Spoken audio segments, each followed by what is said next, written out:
이제부터 내 이름은 지원이야. 나는 남은 한 장의 포스트잇을 바라보며 중얼거렸다. 그 순간이었다. 낯선 번호로 전화가 온 것은. 이병자 씨 전화인가요? 이병자. 이름을 바꾼다고 생각한 뒤로 다른 사람 입으로 처음 들어보는 이름이었다. 나예요. 박우석. 너무 오래간만에 들어본 이름이라 나는 단번에 그가 누구인지 떠올리지 못했다. 얼마 전에 결혼식장에 갔다가 우연히 작은아버지를 알고 있는 지인을 만났다고. 연락처를 받고 전화를 할까 말까 며칠은 망설였다고. 20대 시절에 그의 목소리가 남아있지 않았다. 혹시 한번 볼 수 있을까요?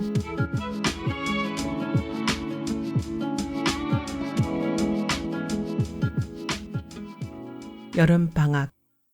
윤성희. 퇴직을 하던 날 나는 이름을 바꾸기로 결심을 했다. 이병자. 그게 내 본명이었다. 마지막 근무를 마치고 남은 명함을 쓰레기통에 버렸다. 도장을 버리려다 따로 챙겨두었다. 한자로 새긴 도장도 하나 있었던 것 같았는데 책상 서랍을 뒤져도 나오지 않았다. 칫솔과 슬리퍼도 버렸다. 이만하면 오래 다녔지. 50이 넘은 뒤로는 언제든 그만둘 수 있다는 생각을 해왔으므로 퇴직을 담담하게 받아들였다.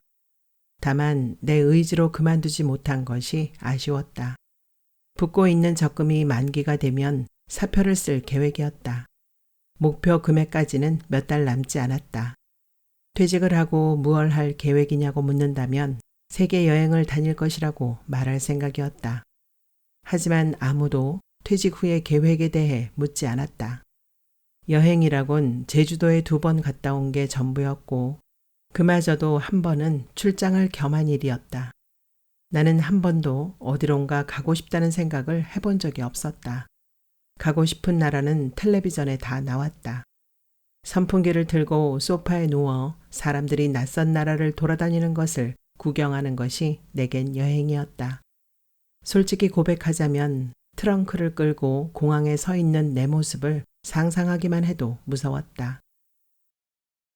아버지가 목을 매 죽은 이후로 내겐 두려울 게 없었다. 그때 나는 19살이었고 말린 단풍잎을 책갈피로 쓰던 여고생이었고 5남매 중 막내였지만 침착하게 부엌칼을 가지고 와서 아버지의 목을 죄고 있는 끈을 잘랐다. 시체가 된 아버지의 머리가 마룻바닥에 부딪히는 순간 이제 가족은 뿔뿔이 흩어질 것이라는 예감이 들었다. 그때부터 나는 겁나는 일이 없었다. 그보다 더한 일은 없을 테니까. 그렇지만 공항만은 달랐다. 그게 뭐라고? 그 환한 건물이, 수많은 사람들이, 트렁크 바퀴 돌아가는 소리가 나는 무서웠다. 버스 정류장에서 나를 위해 꽃다발을 샀다. 그 정도 선물을 받을 자격이 있다는 생각이 들자 작별 선물 하나 없던 동료들이 야속하게 느껴졌다.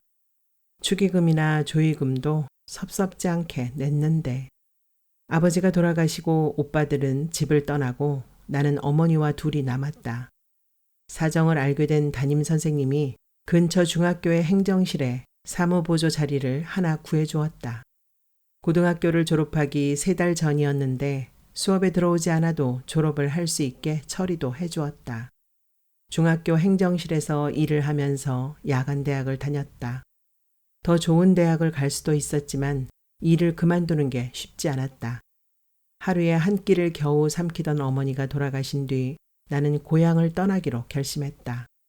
그래서 여기저기에 이력서를 제출했고 운 좋게 중학교와 인문계 고등학교, 상업계 고등학교를 소유하고 있는 제법 큰 재단의 학교로 이직을 하게 되었다.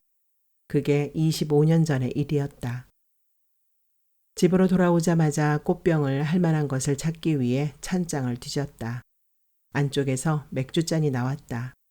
호프집에서 흔히 볼 수 있는 500cc 맥주잔이었는데 어디서 난 것인지 도통 기억이 나지 않았다. 잔에 꽃을 꽂고 나니 맥주가 한 잔 먹고 싶어져서 상가 안에 있는 치킨집에 갔다. 가끔 들러 맥주를 마시던 집이었는데 배달을 전문으로 하는 곳이라 홀에는 손님이 거의 없어서 혼자 마시기가 좋았다. 늘 그렇듯 나는 생맥주 한 잔과 골뱅이 무침을 시켰다. 나는 프라이드 치킨을 그다지 좋아하지 않았다. 입술에 기름이 묻는 게 싫었다. 그래도 주방에서 기름을 튀길 때 나는 소리를 듣는 것은 좋았다. 나는 안주를 내온 가게 주인에게 오늘 회사를 그만두었다고 말했다. 가게 주인이 축하주예요, 위로주예요 하고 물었다. 둘 다예요. 내가 대답했다. 나는 술을 마시며 생각했다. 여행은 안 가더라도 여권은 가져보고 싶다는 생각이 들었다. 나는 외국인이 내 이름을 부르는 것을 상상해 보았다. 리병자. 나도 모르게 고개가 저어졌다. 병자 리. 그것도 싫었다. 여권엔 다른 이름이 적혔으면. 나는 포크로 소면을 동그랗게 말았다. 그러자 어떤 생각이 번뜩하고 떠올랐다. 이름을 바꾸면 되잖아. 이름을 바꾸면 여권에도 다른 이름이 새겨질 테니까. 나는 가게 주인에게 맥주 한 잔을 더 달라고 했다. 이름을 바꾼다고 생각하니까 마시고 있는 술이 위로주가 아니라 축하주 같았다. 나는 맥주잔을 들어 허공에 대고 건배를 했다. 나는 어머니가 36에 낳은 딸이었는데 가족 중 유일하게 병원에서 태어났다. 어머니는 22에 첫 아들을 낳은 뒤로 2년 간격으로 아들 셋을 더 보았다. 그러다 8년 뒤 원치 않는 임신을 했다. 5남매의 이름에는 모두 병자가 들어갔다. 병철, 병곤, 병만, 병준, 그리고 병자. 내가 태어났을 때 병철 오빠는 100점을 맞은 수학시험지를 어머니에게 선물로 주어 어머니를 울게 만들었다. 어머니 대신 태몽을 꾼 것도 큰오빠였다. 어렸을 적에 큰오빠는 마루에 앉아 태몽 이야기를 들려주곤 했다. 내가 논두렁을 걷고 있었어. 잠자리가 하늘에 가득했지. 길을 걷다 보니 개울이 나와 거기에 발을 담그고 있었는데 글쎄 건너편에서 소 한 마리가 물을 마시고 있지 뭐야. 거기까지 말을 하면 어린 나는 그래서 하고 추임새를 넣곤 했다. 개울을 건너갔더니 소가 나를 빤히 쳐다보더라고. 내가 소 목덜미를 쓰다듬어 주었어. 그러곤 집으로 돌아오는데 소가 자꾸 따라오더라고. 가라고 돌을 던져도 자꾸 따라왔어. 그러면 나는 또 이렇게 말을 하곤 했다. 돌을 던졌어? 소가 맞았어? 아니, 안 맞았어. 그냥 바닥에다 던졌어. 그랬는데도 집까지 소가 따라오더라고. 이 마당 한가운데로. 나는 오빠가 해준 태몽 이야기가 좋았다. 오빠를 따라 마당으로 들어온 소라니. 둘째인 병곤 오빠는 학교에 갔다 돌아오면 자고 있는 나를 하염없이 바라보곤 했다. 잠든 아기의 얼굴을 보니 동시 몇 편이 저절로 떠올랐고 글짓기 대회에 나가 상도 받았다. 둘째 오빠는 검지손가락으로 아기인 내 볼을 톡톡 치는 것을 좋아했다. 나를 낳고 건강이 나빠진 엄마를 대신해 나를 업어준 사람은 넷째인 병준 오빠였다. 학교에 들어가기 전에 한글을 가르쳐준 사람도, 방학 때마다 탐구생활이라는 학습장을 작성해준 사람도, 그림 일기를 대신 써준 사람도 넷째 오빠였다. 마지막으로 셋째 오빠. 가족 사진에서 오래전 잘려나간 병만 오빠. 나는 셋째 오빠를 생각하면 등목을 하던 장면만 떠올랐다. 뭐가 그리 열이 나는지 셋째 오빠는 자주 등목을 했다. 학교에 갔다 돌아오면 책가방을 마당에 던지고는 우통을 벗었다. 그러곤 내게 소리쳤다. 이리 와 물 좀 끼얹어. 마당 수도꼭지에는 녹색 호수가 달려 있었는데 나는 그 호수의 끝을 잡고 오빠의 등에 물을 뿌렸다. 어떤 날엔 오빠 등에 물로 바보 등신 따위의 글을 쓰기도 했다. 그럴 때면 오빠는 이렇게 말했다. 똑바로 해. 팬티에 물 들어가. 한겨울에도 눈이 내리는 날에도 셋째 오빠는 등목을 했다. 군대에 갔다 휴가를 나온 큰오빠가 등목을 하는 셋째 오빠를 보면서 농담처럼 말했다. 너라면 얼음을 깨고 계곡에 들어가는 훈련 따위는 아무것도 아니겠다. 큰오빠의 말처럼 셋째 오빠는 혹한기에도 입술을 가장 잘하는 병사가 되었다. 셋째 오빠의 생활기록부에는 참을성이 있는 아이라는 평이 있었다. 그랬던 오빠였는데 오빠가 감옥에 간 뒤로 어머니는 멍하니 천장만 바라보았다. 소파의 손잡이를 검지 손톱으로 뜯어가면서 어머니는 말했다. 그래, 거기서부터 잘못된 거야. 셋째를 낳고 나니 이상하게 모유가 안 나오더라고. 어머니는 같은 말을 하고 또 했다. 애는 배고파 우는데 젖은 나오지 않고. 나는 그 말을 10년 동안 들었다. 미치지 않기 위해 나는 어머니가 같은 말을 반복할 때마다 혼자서 끝말 잇기를 했다. 그때부터였나 1년에 고작 한두 번 찾아와서는 어머니에게 짜증을 내는 오빠들이 우습게 여겨지기 시작한 게. 이름을 바꾼다고 생각하니 이제야 오빠들에게 복수를 하는 느낌이 들었다. 만약 누군가가 왜 이름을 바꾸냐고 물어본다면 오빠들과 돌림자를 쓰는 게 평생 짐이었다고 대답하리라. 마음에 드는 이름을 찾기 위해 드라마를 보기 시작했다. 드라마 주인공의 이름과 그 배우의 이름을 노트에 적어가면서 나는 사주에 맞춰 이름을 짓고 싶지 않았다. 장손이라며 장명소에 쌀 2가마니 값을 주고 이름을 지었던 병철 오빠의 삶도 평탄했던 것은 아니었다. 생명선이 길었던 병준 오빠는 40을 넘기지 못했다. 내 운명에 맞는 이름보다는 드라마 주인공의 이름에서 고르는 게 더 나았다. 케이블 채널을 뒤져 종영된 지 몇 년이 지난 드라마까지 보았는데 재밌는 드라마가 생각보다 많아서 밥 먹는 시간도 있곤 했다. 12시가 되면 다 같이 식당으로 몰려가는 게 징그럽다는 생각을 종종 했었으므로 아무 때나 밥을 먹는 생활도 나쁘지 않게 느껴졌다. 그래도 11시가 되면 졸린 건 어쩔 수 없었다. 노트에 이름을 적다 보니 잊고 있던 기억들이 소소하게 떠올랐다. 정민은 중학교 1학년 때 전학을 온 아이의 이름이었다. 드라마에서도 깍쟁이 캐릭터였는데 실제 정미도 그랬다. 내 옆자리가 비어 있어서 정미는 자연스럽게 짝이 되었다. 그 전에 짝이었던 아이는 방학 때 강릉 외할머니 댁에 갔다가 물에 빠져 죽었다. 같은 반 친구가 죽었다는 사실을 개학이 되어서야 알게 된 아이들은 눈이 퉁퉁 붓도록 울었고 모두가 죽은 아이에게 붙이지 못할 편지를 썼다. 우리 잊지 말자. 10대 여자아이들은 그렇게 다짐을 했지만 슬픔은 며칠 가지 않았고 죽은 아이는 기억에서 잊혀졌다. 그 아이 이름이 뭐였더라? 영으로 시작되는 이름이었다. 나는 노트에 영이라고 적었다. 영주라고 적었다가 가위표를 그었다. 새짝이 된 정민은 물에 빠져 죽은 아이가 앉았던 의자에 앉고 싶지 않다고 했다. 차가운 년. 나는 자리를 바꾸어 주었다. 정민은 도시락을 먹을 때 내 반찬에는 손도 대지 않았지. 나는 정미라는 이름에는 가위표를 그었다. 은영이란 주인공은 드라마 속에서 끝없이 행운을 맞이했다. 타려던 버스를 눈앞에서 놓쳤는데 10분 후 그 버스가 트럭과 정면 충돌하거나 전화를 받으려고 잠깐 걸음을 멈추었는데 한 걸음 앞쪽으로 베란다에 올려놓은 화분이 떨어진다거나 그런 일들이 일어났다. 주인 잃은 개를 찾아주었는데 알고 보니 개 주인이 오랫동안 짝사랑했던 남자이기도 했다. 나는 그 드라마가 좋았다. 은영의 주변에는 3명의 귀신이 있었다. 엄마와 아빠 그리고 언니. 그 귀신들은 사랑하는 딸의 곁을, 사랑하는 동생의 곁을 지키고 있었다.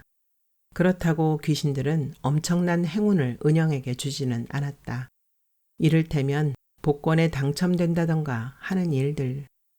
은영은 여전히 힘든 아르바이트를 하며 학교를 다녔다. 나는 노트에 은영이라고 적고 동그라미를 2번 그렸다. 일주일이 지나자 노트 한 장에 이름이 가득 찼다. 고등학교 때 전교 회장을 했던 아이의 이름이 뭐였더라? 나중에 딸을 낳으면 그런 이름을 지어줘야겠다고 생각한 적이 있었다. 듣기만 해도 똑똑해 보이는 이름이었다는 기억만 나고 이름은 전혀 생각나지 않았다. 그런 이름들이 있다. 듣기만 해도 공부 잘했을 것만 같은 이름. 듣기만 해도 부모님에게 사랑받았을 것만 같은 이름. 나는 노트에 적은 이름들을 하나씩 중얼거려 보았다. 내가 원하는 이름은 뭘까? 듣기만 해도 청춘 같은 이름. 듣기만 해도 운이 좋을 것 같은 이름. 듣기만 해도 긴 머리가 어울릴 것 같은 이름. 아니, 그런 이름은 아니었다. 그래, 듣기만 해도 달리기를 잘할 것 같은 이름. 나는 그런 이름을 가지고 싶었다. 그런데 달리기를 잘할 것 같은 이름이란 과연 뭘까? 나는 10개의 이름 후보를 포스트잇에 적어 냉장고 문에 붙여놓았다. 냉장고 문을 열고 닫을 때마다 노란색 포스트잇이 펄럭였다. 나는 일부러 냉장고 문을 세게 열고 닫았다. 떨어질 놈들은 떨어져라. 그런 심정으로. 달리기를 잘할 이름이라면 악착같이 붙어 있을 테니까. 나는 하루에 3번씩 후보인 10개의 이름을 중얼거려 보았다. 며칠을 그렇게 중얼거려 보니 혜정이라는 이름이 별로라는 생각이 들었다. 달리기를 잘할 것 같지 않았다. 하루 종일 비가 오던 날 김치전을 부쳐 먹고 막걸리 한 잔을 마시고 나서 나는 우선이라는 이름도 떼었다. 그렇게 하루나 이틀에 하나씩 후보들을 탈락시켰다. 갑자기 여름이 찾아왔다. 이제 곧 학교는 방학을 하겠구나 하는 생각이 들었다. 방학 기간엔 점심을 먹고 난 뒤 혼자 교실 복도를 걷곤 했다. 아무도 없는 복도, 아무 소리도 들리지 않는 빈 교실. 그게 좋았다. 학생 때도 나는 빈 교실에 앉아 있는 것을 좋아했다. 일을 그만둔 건 섭섭하지 않았는데 그 복도는 그리웠다. 중학교 건물에는 3층 계단 끝에서 왼쪽으로 꺾으면 갑자기 서늘해지는 지점이 있었다. 한 발짝을 디디는 순간 지하실에 들어선 것처럼 오싹해졌다가 다시 한 발짝을 디디면 언제 그랬냐는 듯이 그 기분이 사라졌다. 나는 중요한 일을 결정해야 할 때마다 거기를 찾아갔다. 거기 서서 심호흡을 서너 번 하면 내가 꽤 이성적인 사람인 것처럼 느껴졌기 때문이었다. 오늘부터 방학이라고 생각해 볼까? 나는 학생 때 그랬던 것처럼 생활계획표를 만들어 보고 싶어졌다. 어머닌 방학 첫날이라면 우리들에게 생활계획표를 그리게 했다. 그게 이름이 뭐였더라? 가위처럼 생긴 도구였는데 그걸로 동그라미를 그리면 정중앙에는 바늘구멍이 생겼다. 큰오빠는 생활계획표라고 적고는 그 옆에 두 눈동자를 그려놓곤 했다. 누군가 약속을 지키는지 지켜보고 있다는 뜻이라고 했다. 넷째 오빠의 생활계획표엔 가만히 있기라는 칸이 있었다. 하루에 1시간씩 오후 4시에서 5시 사이였다. 부엌 뒤쪽에 있는 쪽문으로 나가면 오래된 의자가 하나 있었는데 넷째 오빠는 주로 거기에 앉아서 가만히 있기 계획을 실천했다. 내가 태어나기 전에 돌아가신 할아버지가 앉아서 해바라기를 하던 장소였다고 했다. 나는 거실을 둘러보았다. 베란다에 의자와 탁자를 들여놓으면 어떨까? 거기 앉아서 책도 읽고 해가 지는 것도 구경하고 또 꾸벅꾸벅 졸기도 하는 장면을 상상해 보았다. 직장 동료들과 장난으로 봤던 인터넷 사주에서 나는 그렇게 노년을 보낸다고 했다. 말년엔 화초를 키우거나 서예를 하면서 보낼 상이라고. 나는 이내 고개를 저었다. 노년이라니. 그건 10년 후, 아니 20년 후의 일이었다. 나는 내일 당장이라도 복싱이나 암벽 등반 같은 운동을 시작할 자신이 있었다. 한국어 자격증을 따서 외국인 노동자들에게 한글을 가르치는 자원봉사도 하고 싶었다. 중국어도 배울 것이고 상대성 이론이나 양자역학이 도대체 뭔지 책도 찾아볼 것이다. 스케치를 배우는 것도 꿈이었다. 이미 노트와 연필도 사두었다. 물론 근사한 필통도. 바꾼 이름으로 학원에 등록할 것이고 바꾼 이름으로 자격증을 딸 것이다. 나는 오늘이 방학 첫날이라고 생각해 보았다. 나는 맨 바닥에 누웠다. 여름방학이라고 생각하니 마루에 누워 구름이 지나가는 것을 구경해야만 할 것 같았다.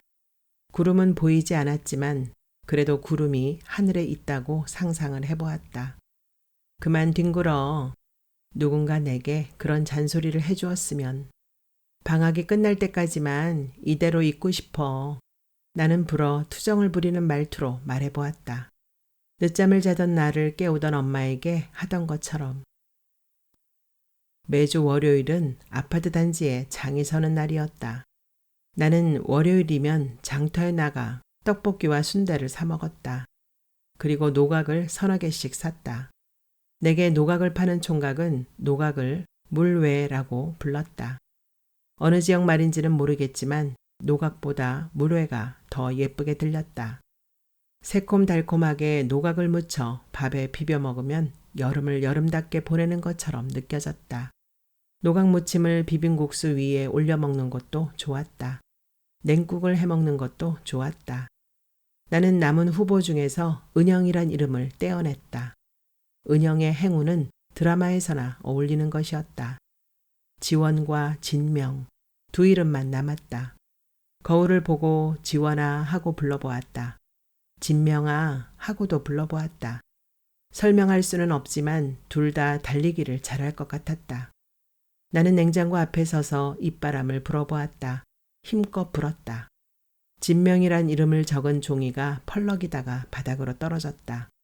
이제부터 내 이름은 지원이야. 나는 남은 한 장의 포스트잇을 바라보며 중얼거렸다. 그 순간이었다. 낯선 번호로 전화가 온 것은. 이병자 씨 전화인가요? 전화를 건 사람이 물었다. 이병자. 이름을 바꾼다고 생각한 뒤로 다른 사람 입으로 처음 들어보는 이름이었다. 나는 그렇다고 말했다. 그러자 상대방이 자신의 이름을 말했다. 나예요, 박우석. 너무 오래간만에 들어본 이름이라 나는 단번에 그가 누구인지 떠올리지 못했다. 나예요, 박우석. 그가 다시 한번 말했다. 얼마 전에 결혼식장에 갔다가 우연히 작은아버지를 알고 있는 지인을 만났다고. 그 사람을 통해 내가 일한다는 학교 이름을 알게 되었다고. 학교에 전화를 해서 사정 이야기를 했더니 연락처를 알려주었다고. 연락처를 받고 전화를 할까 말까 며칠은 망설였다고. 그는 구구절절하게 설명을 했다. 목소리는 쉬어 있었다. 조금만 당황하면 얼굴이 붉어지는 버릇 때문에 고민하던 20대 시절의 그의 목소리가 남아있지 않았다. 혹시 한번 볼 수 있을까요? 그가 물었다. 목소리가 늙었다고 생각하니 이제 와서 얼굴을 보는 게 무슨 의미가 있을까 싶은 생각이 들었다. 그런데도 싫다는 말이 나오지 않았다. 내가 대답을 하지 않자 그가 내일 다시 전화를 걸겠다고 말했다. 혹시 싫으면 전화를 안 받아도 돼요. 그를 소개시켜준 사람은 내가 처음으로 일을 했던 학교의 교감 선생님이었다. 나를 예뻐해서 아들만 있으면 며느리 삼고 싶다는 말을 농담처럼 하던 분이셨는데 그와 헤어지게 된 일을 두고 오랫동안 미안해했다. 그와 파혼을 하고 몇 년 뒤 교감 선생님은 지리산 등반을 갔다가 실종되어 보름 뒤 시체로 발견되었다. 그를 마지막으로 본 것은 교감 선생님의 장례식장에서였다. 부인이 옆에 있어서 나는 그에게 인사를 하지 않았다. 그를 처음 만난 날 로마 경양식집이라는 곳에 가서 함박 스테이크를 먹었다. 세상에, 아직까지 그 경양식집 이름이 생각나다니. 함박 스테이크를 먹고 우리는 쾌찬차라는 영화를 보았다. 그는 원표라는 배우를 좋아했다.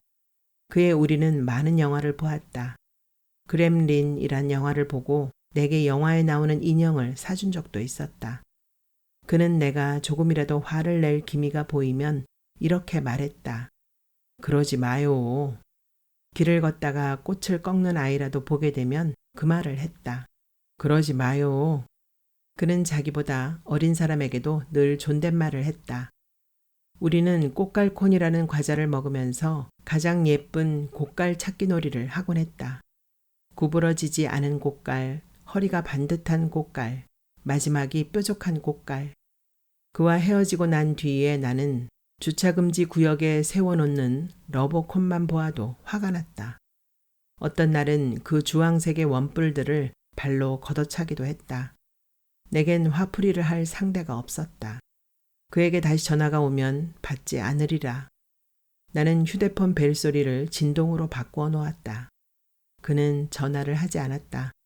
대신 문자 메시지를 남겼다. 종이에 카페 이름과 약도를 그려서 그걸 사진으로 찍어 전송한 것이었다. 2시에 봐요. 5시까지만 기다릴게요. 약도 아래에 그렇게 적혀 있었다. 내가 사는 곳이 어디인지 아는 것일까? 카페는 집에서 그리 멀지 않은 곳에 있었다. 혹시 맞은편에 다른 카페가 있을지도 모른다는 생각이 들었고, 그래서 나는 일찍 집에서 나왔다. 맞은편 카페에 앉아서 그가 오는 모습을 구경만 할 것이다. 걸어갈 수도 있었지만 날이 더워서 마을 버스를 탔다. 2정거장 후에 내려 카페가 있는 골목길을 걸어보았다. 점심 한식 뷔페 5,000원이라고 적힌 식당이 보였다. 그러고 보니 아직 한 끼도 먹지 않았다. 입에 맞는다면 집에서 밥을 해먹는 것보다 여기서 끼니를 해결하는 게 더 경제적일 것 같았다. 언젠가 토크쇼를 보다 어느 여배우가 남편이 죽은 후로 집에서 밥을 하지 않는다고 말하는 것을 들은 적이 있었다. 그때 나도 은퇴를 하게 되면 밥 따위는 하지 않으리라고 생각했었다. 달걀찜이 좀 따뜻했으면 좋았을 텐데 그런 생각이 들었지만 그럭저럭 먹을 만했다. 밥을 반쯤 먹었을 때 할아버지 할머니들이 단체로 들어왔다. 지팡이를 짚은 할아버지 할머니들이 많아서 부엌에서 직원 2명이 나와 배식을 도와주었다. 지난번에 파래 무침 맛있던데 그거 없어? 대화를 들어보니 인근 경로당에서 단체로 온 듯했다. 나는 오이 무침이 새 반찬으로 나오는 것을 보았지만 줄이 너무 길어서 먹는 걸 포기했다. 마지막 2숟가락이 남았는데 갑자기 배가 불러왔다. 그릇을 반납하는데 직원이 맛있게 드셨어요? 하고 물었다. 나는 그렇다고 대답했다. 말은 그렇게 했지만 또 올 것 같지는 않았다. 여기서 조금만 더 걸어가면 대학이 하나 있는데 다음에는 거기 구내식당을 가봐야겠다고 생각했다. 젊은 아이들 사이에서 밥을 사 먹는 게 더 낫지 않을까 그런 생각이 들었던 것이다. 밥을 먹고 나니 그를 만나는 게 뭐가 문제냐 하는 생각이 들었다. 차 한 잔 마시고 헤어지면 그만이지. 그런 생각이 들었고 그래서 나는 카페를 찾아갔다. 2시가 되려면 30분이나 남았는데 이미 그가 와 있었다. 나는 커피를, 그는 아이스 커피를 주문했다. 걸을 때 보니 그는 다리를 살짝 절었다. 염색을 했는지 흰머리가 하나도 보이지 않았다. 그는 내게 어머니의 안부를 물었다. 나는 돌아가신 지 오래되었다고 대답해 주었다. 어머닌 그를 좋아했다. 나는 어머니에게 그를 이렇게 소개했다. 엄마, 그 사람은 내 이야기를 끝까지 들어줘요. 아버지처럼 중간에 말을 자르지 않아요. 나는 그에게 부모님의 안부를 물었다. 어머니는 요양원에 계시고 아버진 작년에 돌아가셨어요. 그가 말했다. 요양원에 계신 지 8년이 넘었는데 이제는 자식들 얼굴을 전혀 알아보지 못한다고 그가 덧붙였다. 아버지가 돌아가시고 나서야 고향집을 부수었어요. 거의 폐가가 되었는데 아버지가 건드리지 못하게 하셔서 그 집터에 형제들이 돈을 모아 4층 건물을 짓기로 했거든요. 그런데 포크레인으로 집을 허무는 걸 보는데 그런 생각이 들더라고요. 병자 씨를 한번 만나야겠다고. 왜 그런 마음이 들었는지 모르겠어요. 그의 어머니는 내게 살인자의 동생은 절대 안 된다고 했다. 그의 아버지는 내게 자살한 아버지 때문에 얼마나 마음고생이 많았느냐고 물었다. 불쌍한 것. 그러면서 내게 막내 며느리는 발랄하고 구김없는 여자로 얻고 싶다고 말했다. 나는 알았습니다 하고 대답했다. 그리고 뒤도 돌아보지 않고 그 집에서 나왔다. 그의 할아버지가 전국에서 가장 솜씨가 좋은 목수를 데려다가 지었다는 집이었다. 터가 좋아서 아들 셋이 모두 좋은 대학을 갈 수 있었다는 집이었다. 나는 그때 그의 집을 나오면서 기도했다. 그가 나를 따라 나오길. 따라 나와 내게 그건 내 잘못이 아니라고 말해주길. 그날 나는 절대 뒤돌아보지 않았다. 앞만 보고 걸었다. 나는 커피를 한 모금 마셨다. 그리고 그에게 말했다. 왜 내가 생각났는지 나는 알 것 같아요. 그리고 이제 제 이름은 병자가 아니에요. 지원으로 바꾸었어요. 그는 냅킨으로 유리잔에 맺힌 이슬을 닦았다. 탁자 바닥에 물기도 닦았다. 병자씨, 예쁜 이름이었는데. 그가 혼잣말을 했다. 카페에는 커피보다는 팥빙수를 사 먹는 사람들이 더 많았다. 나는 화장실에 가다가 팥빙수의 팥은 직접 집에서 만든다는 안내 문구를 보았다. 그래서 카운터에 들러 팥빙수를 주문했다. 단 것이 먹고 싶어서요. 팥빙수를 테이블에 올려놓으면서 내가 말했다. 그는 말없이 팥빙수를 먹었다. 나는 팥빙수를 먹으면서 어머니가 돌아가시자 고향집을 팔아서 미국으로 이민을 가버린 큰오빠 욕을 했다. 간암으로 죽어버린 막내오빠 욕도 했다. 창원에서 쌀국수집을 하면서 그럭저럭 살고 있는 둘째 오빠 욕도 했다. 작년에 손녀 돌잔치를 했는데 나를 초대하지 않았다고.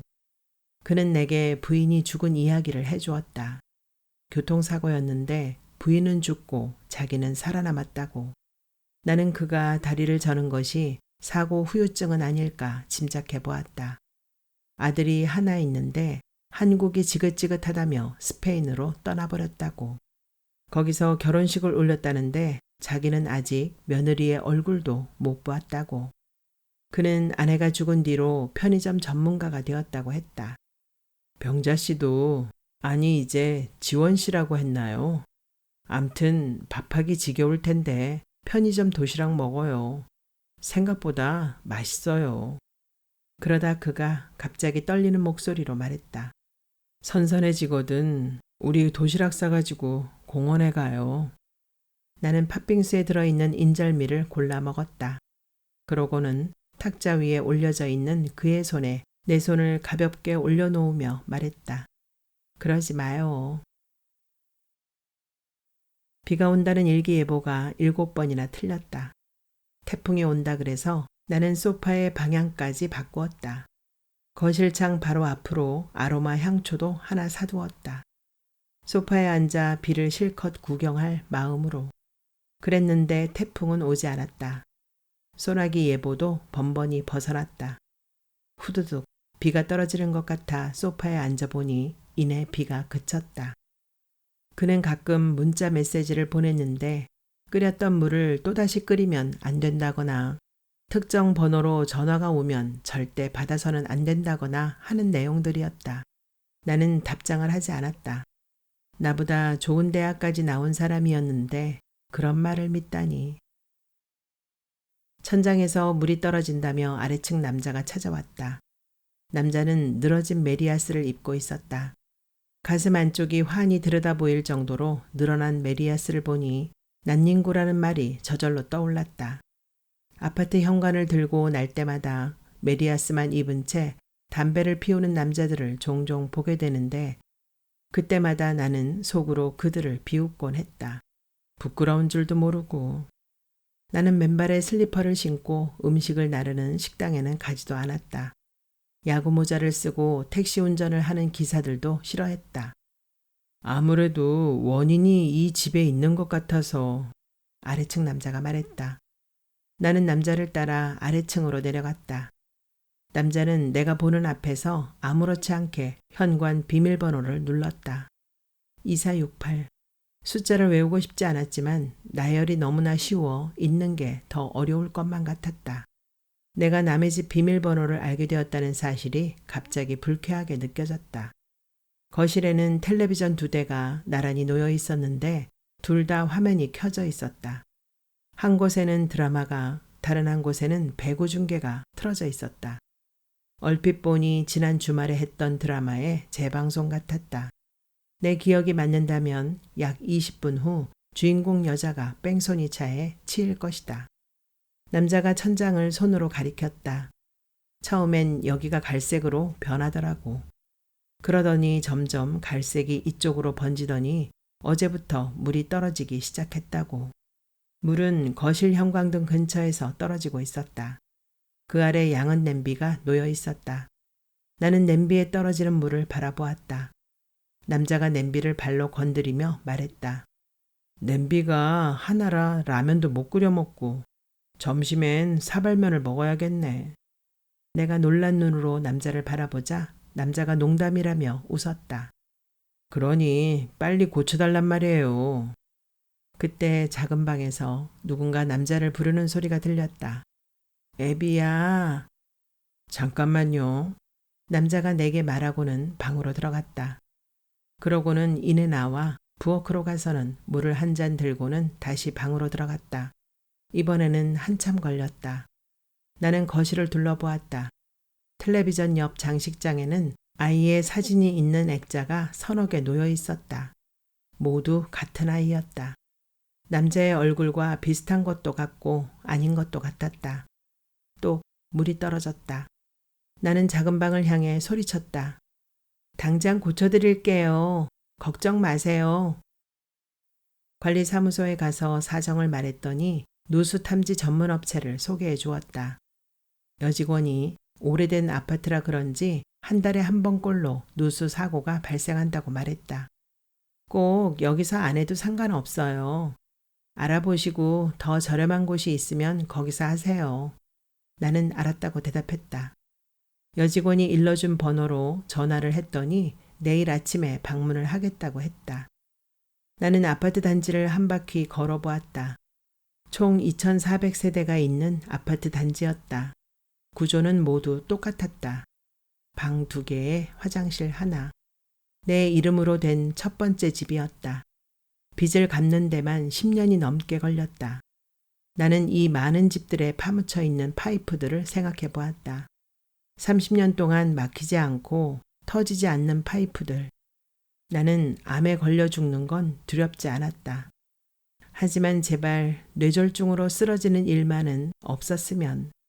갑자기 오메가3가 생각났다. 오늘부터 하루에 한 알씩 오메가3를 먹을 것이다. 혈관이 막히거나 터지지 않도록. 그나저나 인간처럼 CT를 찍을 수 있는 것도 아닌데 이 시멘트 덩어리 안에서 물이 새는 곳을 어떻게 찾아낼까? 아파트 정문 옆에 있는 공원에서 아이 하나가 강아지와 분수 물줄기를 피해가며 놀고 있는 것을 보았다. 바닥에서 물줄기를 뿜어내는 분수였는데 물줄기가 약해졌다가 세졌다가를 반복했다.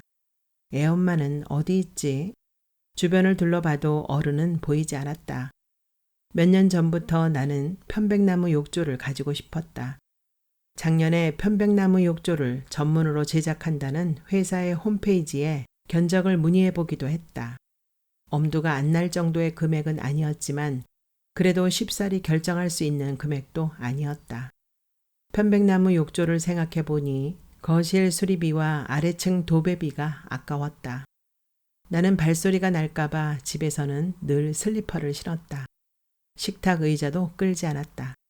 그랬는데 내 의지와 상관없이 보일러 파이프가 터진 게 억울하다는 생각이 들었다. 아버지가 돌아가시고 나는 이런 꿈을 되풀이해 꾸었다. 아버지와 4명의 오빠들이 낚시터에 앉아 있었다. 매미가 요란하게 울었다. 꿈속에서도 귀가 아프다는 생각이 들 정도로. 어머닌 해먹에 누워 있었다. 이게 이름이 뭐라고? 해먹이라고요. 나는 어머니에게 말했다. 어머닌 젊고 예뻤다. 내가 태어나기 전, 큰오빠를 낳기도 전 20대의 얼굴 같았다. 해먹에 누워 어머니가 낚시를 하고 있는 남자들에게 소리쳤다. 많이 잡아. 5 남자가 동시에 뒤를 돌아보았다. 아버지도 젊고 예뻤다. 오빠들도. 모두들 20대의 얼굴을 하고 있었다. 나는 내 얼굴을 확인해 보고 싶어 저수지로 달려갔다. 하지만 한 번도 내가 몇 살의 얼굴을 하고 있는지 확인해 보지 못했다. 물에 비친 내 얼굴을 확인하려는 순간 늘 꿈에서 깨어났다. 나는 신발을 벗고 분수로 걸어가 보았다. 물줄기에 발바닥을 대보았다. 간지러웠다.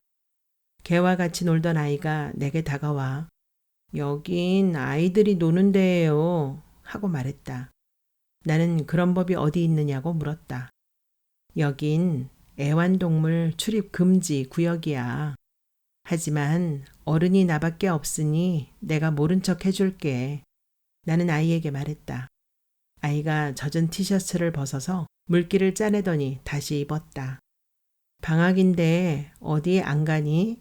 내가 물었다. 아이가 방학이라 할머니 집에 온 거라고 말했다. 원래는 아빠랑 둘이 살아요. 그래서 방학 시작하면 할머니 집에 왔다가 방학 끝나면 아빠한테 가요. 나는 아이의 젖은 머리를 쓰다듬어 주었다. 그랬는데 걔가 나를 보고 사납게 짖기 시작했다. 넌 든든한 친구가 있구나. 내가 말했다. 이제 곧 아빠한테 가겠네. 방학이 끝나가잖아. 내 말을 듣던 아이가 갑자기 울먹이는 표정을 지었다. 방학이 끝나면 우리 할머니 슬퍼서 어떻게 해요? 그러더니 갑자기 아이가 집으로 달려갔다. 강아지가 아이를 따라 뛰었다. 나는 달려가는 아이의 뒷모습을 바라보았다. 물이 나오는 시간이 끝났는지 분수는 작동을 멈추었다. 지금 누군가 날 본다면 비도 오지 않았는데 옷이 젖은 걸 이상하게 여길 것만 같았다.